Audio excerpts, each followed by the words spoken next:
তিনটা পলিটিক্যাল পার্টিও আপনারা জানেন যে তাদের মিটিং রুমে তারা ছিলেন, ইনফ্যাক্ট কালকেও সম্ভবত থাকবেন। ওনাদের সাথে অনেক ইনভেস্টর মিটিং করতে চেয়েছেন। সো প্রথমত এনসিপি, জামাত এবং বিএনপি সবাইকে অনেক ধন্যবাদ।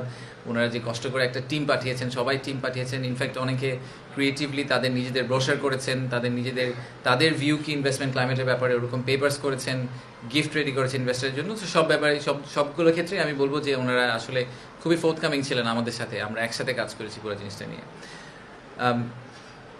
পলিসি কন্টিনিউটি হবে কিনা এটার রাইট আনসার বা এক্সাম্পল হচ্ছে আজকে। আমরা তো ইনভেস্টমেন্ট কনফারেন্স করছি, কিন্তু ওনাদেরকে বাদ দিয়ে করছি না।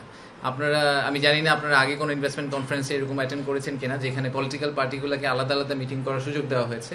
প্রত্যেককে ইন্ডিপেন্ডেন্টলি তাদের ভিউগুলোকে শেয়ার করতে পেরেছে ইনভেস্টরদের কাছ থেকে। আমি শিওর ইনভেস্টররা তাদেরকে একই প্রশ্নটাই করেছেন যে আপনারা যদি ক্ষমতায় আসেন তাহলে সরকার যে রিফর্মগুলো করার কথা বলছে এখন, সেই রিফর্মগুলো আপনারা কন্টিনিউ করবেন কিনা। তো আপনারা ইনভেস্টরদেরকে জিজ্ঞেস করে দেখতে পারেন ওনারা এটাতে হ্যাঁ বলেছে না বলেছে। বাট আমার জেনারেল ধারণা, এবং আমরা এটা আগেও বলেছি, যে ইনভেস্টমেন্ট এবং এমপ্লয়মেন্ট জেনারেশন, জব ক্রিয়েশন, এটা আসলে সবার কমন ম্যান্ডেট। এখানে কোনো পলিটিক্যাল ফ্র্যাকশন থাকার কোনো কারণ নেই।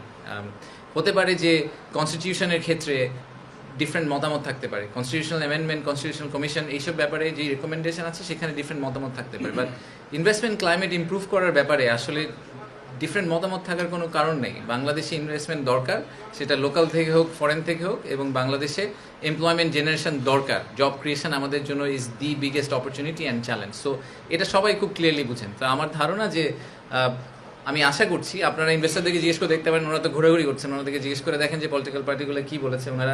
আপনারা আমাদেরকে একটু জানিয়ে, ওনারা যদি বলে যে ওনাদের কন্টিনিউ করবে না, তাহলে ওইগুলো আমরা করা বন্ধ করি।